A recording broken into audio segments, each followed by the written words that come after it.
ఈ రాష్ట్రంలో రాజ్యాంగ పదవుల్లో ఉండే వ్యక్తులు వాళ్ళ భాష, వాళ్ళ సంస్కృతి, వాళ్ళ సంస్కరణ అన్నీ మరిచి రాజ్యాంగ పదవులు ఉండే నాయకులు మాట్లాడుతున్నారు. ఆ విషయం ఎందుకు చెప్తున్నానంటే, ఈ ఆంధ్ర రాష్ట్ర ఉప ముఖ్యమంత్రి అయిన ప్యాకేజ్ స్టార్ పవన్ కళ్యాణ్ గారు ఈ 2 రోజుల క్రితము వైఎస్ఆర్ కాంగ్రెస్ పార్టీ నాయకుల గురించి ఆయన నోటికొచ్చినట్టు మాట్లాడినారు. ఆయన మాట్లాడే భాష ఏ భాషనో ఆయనకే తెలియాలి. బహుశా రాజ్యాంగంలోనే రెడ్ బుక్ రాజ్యాంగంలో ఉండే భాష అనుకుంటాను అదంతా. గతంలో కూడా ఆయన పబ్లిక్ మీటింగ్లో వైఎస్ఆర్ కాంగ్రెస్ పార్టీకి చెందిన ఎమ్మెల్యేలని వాడు వీడు అని చెప్పు చూపిస్తే కూడా ఆ రోజు మా ముఖ్యమంత్రి జగన్మోహన్ రెడ్డి గారు మంచితనమే ఆయన కాపాడింది. అంటే నేను ఎందుకు చెప్తున్నానంటే, మేము ఒక సంస్కృతిలో ఒక పద్ధతిగా వైఎస్ఆర్ కాంగ్రెస్ పార్టీలో ఉన్నవాళ్ళం, వైఎస్ఆర్ కాంగ్రెస్ పార్టీ నాయకులంతా.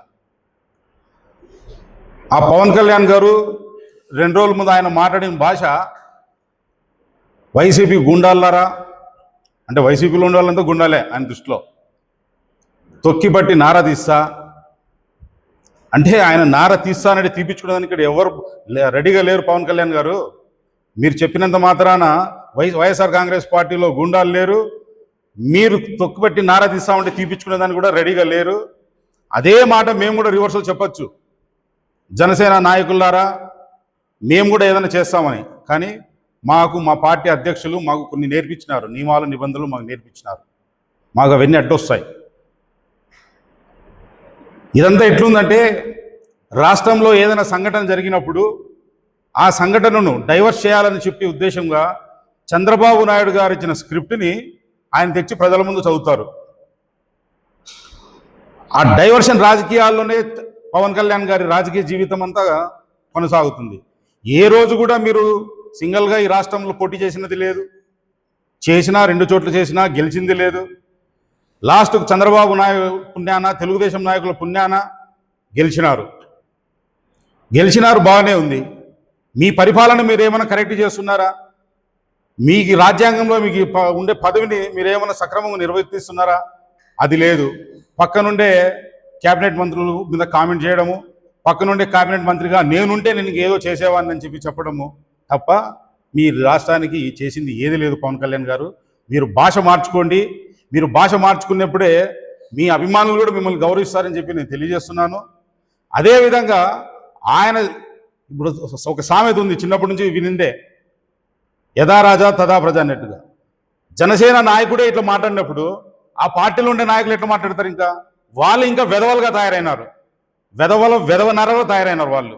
ఆ మాట ఎందుకంటున్నానంటే, ఏదో ఒక్కసారి ఆ తెలుగుదేశం పుణ్యాన గెలిచిన పంతం నానాజీ, కాకినాడ రూరల్ ఎమ్మెల్యే, ఆయన ఒక ముఖ్యమంత్రి, మాజీ ముఖ్యమంత్రికి ఎంపీగా పనిచేసిన జగన్మోహన్ రెడ్డి గారి గురించి మాట్లాడతాడు. ఏమన్నా పద్ధతి అది? భాష అది మాట్లాడేది ఏ విధంగా దాన్ని ఆమోదయోగంగా లేదు. మీ భాష మార్చుకోవాలని చెప్పి కూడా పంతం నానాజీకి తెలియజేస్తున్నా. మీరు ఇదే విధంగా కొనసాగితే రాబోయే కాలంలో వైఎస్ఆర్ కాంగ్రెస్ పార్టీ కార్యకర్తలే తిరుగుబాటు చేసి రోజులు కూడా దగ్గర ఉన్నాయని చెప్పి నేను తెలియజేస్తున్నాను. పవన్ కళ్యాణ్ గారు గతంలో కులమార్కు పెట్టుకొని రాజకీయాల్లోకి వచ్చారు. మా కులానికి చెందినవాడు ముఖ్యమంత్రిగా ఉన్నాడా? మా కులానికి చెందిన వాళ్ళను గెలిపిస్తారా? నేను గతంలో 2 చోట్ల పోటీ చేసి కూడా నన్ను ఓడించినారు. మనం ముఖ్యమంత్రి స్థాయికి ఎదిగే అంత పవర్ మనకుందా, మన క్యాడర్ ఉందా అని చెప్పిన నాయకుడు మీరు రాజకీయాల్లోనే అనర్హుడని చెప్పి మీరే ప్రూవ్ చేసుకుంటున్నారు. 15 ఏళ్ల కాలం చంద్రబాబు నాయుడు గారి దగ్గర ఆయన మోచేతి నీళ్ళు తాగి కొనసాగాలని మీరు భావిస్తున్నారు. కేవలం ఎలక్షన్ల ముందు గెలిచాలని చెప్పి రాజకీయ రంగును వాడుకున్న తర్వాత సుగాలి ప్రీతి కేసు విషయం కూడా ప్రతి చోట ప్రస్తావన తెచ్చారు. ఆ సంఘటన జరిగింది ఎప్పుడు? గతంలో తెలుగుదేశం ప్రభుత్వం ఉన్నప్పుడే జరిగింది. దాని గురించి మీరు ప్రచారం చేసుకొని వాళ్ళకి ఏదో న్యాయం చేస్తామన్నారు. 2 ఏళ్ల కాలం అయిపోయింది. ఈరోజు మీరు ఏం మాట్లాడుతున్నారు? దానికి ఎటువంటి ప్రూఫ్లు లేవు. నేను ఏం చేయగలుగుతాను? నేను హోంమంత్రిగా ఉనింటే ఇవన్నీ కాదు. మీకు చేత కాదు, మీరు చేయలేదు. కేవలం ఆ టయానికి ఆ మాటతోనే మీ మాట కొనసాగుతుంది, మీ రాజకీయ భవిష్యత్తు కొనసాగుతుంది అని చెప్పి నేను తెలియజేస్తున్నాను.